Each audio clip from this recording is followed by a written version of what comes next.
Dans cette vidéo, vous allez découvrir la liste que j'utilise pour être vraiment plus performant au quotidien. Et évidemment, je ne vais pas vous parler de to-do list parce que vous savez ce que je pense des to-do list. Les to-do list sont d'excellents allume-feu pour votre barbecue. Okay?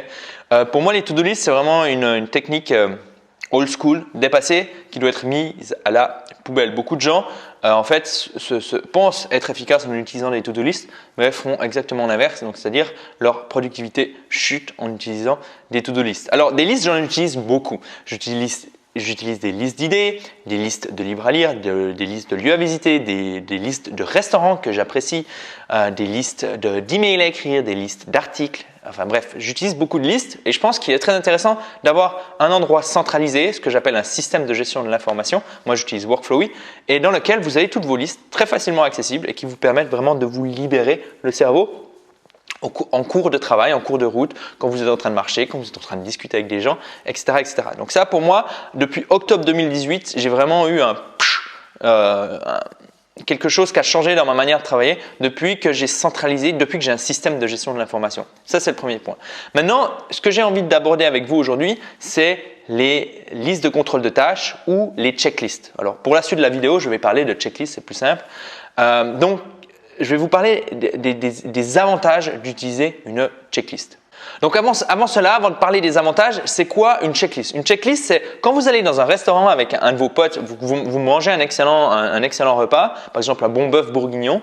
Quand vous allez retourner avec votre copine le jour d'après ou le week-end d'après, vous avez des attentes. Vous attendez que le bœuf bourguignon que vous avez commandé, que vous avez recommandé à votre copine, ait le même goût. S'il est dégueulasse, vous allez être déçu et vous allez mettre une mauvaise note sur TripAdvisor ou sur Google. Ok? Donc ça, c'est le premier truc.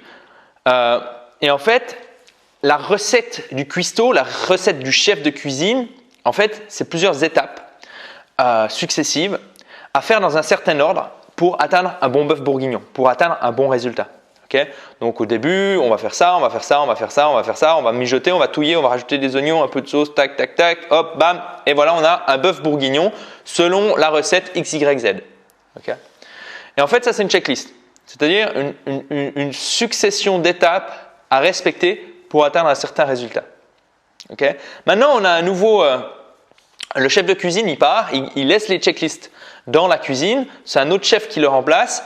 Finalement, cet autre chef, en suivant les étapes, elle va réussir à faire le même bœuf bourguignon.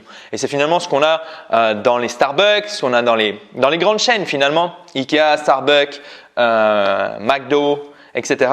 Domino's Pizza, on a des étudiants qui viennent et en quelques instants, on va dire en 1 heure, les gars ils savent faire une pizza parce qu'il y a une checklist. Ok, d'abord tu prends la pâte, ensuite tu mets le fromage, ensuite blablabla, ensuite blablabla, ensuite blablabla. Maintenant vous êtes en train de vous dire bon moi je vais au resto, ok, mais j'ai pas besoin de faire des pizzas, j'ai pas besoin de faire des burgers, j'ai pas besoin de faire des recettes de cuisine. Peut-être que la cuisine c'est même pas votre délire comme moi. Moi la cuisine c'est vraiment pas mon délire.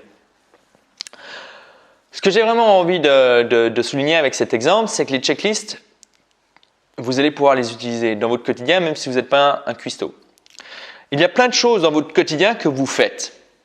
Okay? Il y a plein de choses dans votre quotidien que vous faites de manière régulière, par exemple tous les jours, ou de manière irrégulière, par exemple déménager, okay? Ou alors partir en voyage. Et en fait, dans ce que vous faites, des fois, vous oubliez de faire des trucs. Et des fois, ça peut avoir un certain coût. Par exemple, si vous oubliez de prendre vos passeports pour partir en Indonésie, vous êtes dans la merde. Okay? Donc, il y a des étapes critiques. Il y a des étapes vraiment importantes. Pareil, dans les activités que vous faites au quotidien, avec la routine, avec la pratique, avec l'expérience, il y a des choses où vous avez tendance à vous dire « Ah, j'ai plus besoin de faire ça ». Et finalement, vous remarquez que vous faites une erreur. Et donc, l'intérêt des checklists, c'est d'aller plus vite, mais d'augmenter également votre fiabilité. Okay. Si je fais là, je suis en train de faire un défi quand je tourne cette vidéo, défi 4 formations en 4 semaines. Si je suis capable de faire 4 formations en 4 semaines, c'est parce que pour chaque étape du processus, j'ai une checklist. J'ai une checklist pour récupérer les besoins de mes lecteurs. J'ai une checklist pour créer la formation. J'ai une checklist pour créer une page de vente. J'ai une checklist pour créer des emails. Okay. J'ai même des checklists pour faire ces vidéos. Et donc en fait, l'idée pour vous maintenant, pour vous, c'est de vous dire ok, qu'est-ce que je fais de manière très régulière et qui pourrait être soumis à la routine, et donc la routine Qui dit routine dit genre, ok, j'ai plus besoin de faire ça. D'ailleurs, chez les bûcherons, j'avais vu une étude, c'est les bûcherons expérimentés qui se blessent parce qu'au bout d'un moment, ils se disent, ah, j'ai plus besoin de faire ça, j'ai plus besoin de mettre le pantalon de protection, etc. Okay. Donc, qu'est-ce que je fais de manière très régulière et qu'est-ce que je fais de manière éparse, irrégulière? Par exemple, là, j'ai donné des exemples, mais déménager, partir en voyage, ça peut être quoi? Ça peut être faire ses impôts, etc. Et donc, vous allez prendre ces différentes activités et vous allez lister sur une page A4 les différentes actions nécessaires pour réaliser ces activités. Et à force, plus vous allez faire ça, plus vous allez vous dire, plus vous aurez une sorte de classeur à checklist, okay, de classeur ou de dossier à checklist dans lequel chaque fois que vous serez face à quelque chose que vous devez faire, vous prenez ça et vous suivez finalement les étapes. Ce qui est intéressant, c'est que premièrement, vous réduisez les décisions nécessaires à prendre, du genre, ok, qu'est-ce que je dois faire maintenant? Donc ça, c'est intéressant. Ensuite, vous réduisez aussi oh, il faut que j'écrive un article, oh, il faut que je fasse une vidéo, oh, il faut que je fasse une formation. Non, en fait, une checklist se base sur le principe de division. Ok, je prends ma checklist, premier point, deuxième point, troisième point, quatrième point. Oh, je suis à la fin, résultat, génial. Pareil, hein, Big Mac, ok, je prends mon machin, je prends mon steak, machin, etc.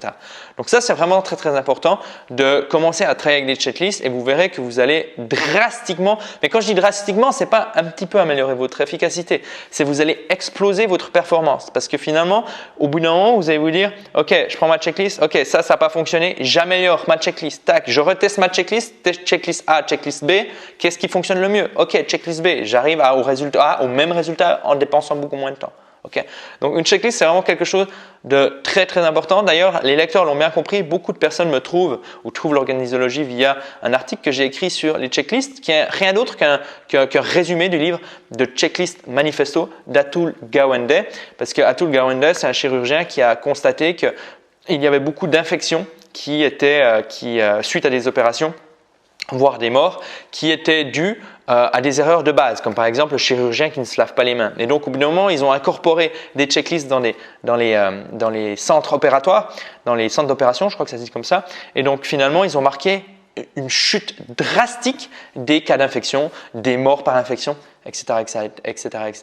Et donc les checklists, c'est vraiment quelque chose de très important à implémenter au quotidien. J'espère que je vous ai fait passer le message. Si ce sujet vous intéresse et si vous souhaitez vraiment comprendre comment créer votre checklist, il y a un lien dans la description de cette vidéo, un lien qui va vous permettre d'arriver sur l'article des listes de contrôle de tâches. Et pensez à vous abonner à la chaîne YouTube. Vous allez découvrir d'autres principes, d'autres concepts, d'autres méthodes pour être plus productif et serein dans un quotidien surchargé.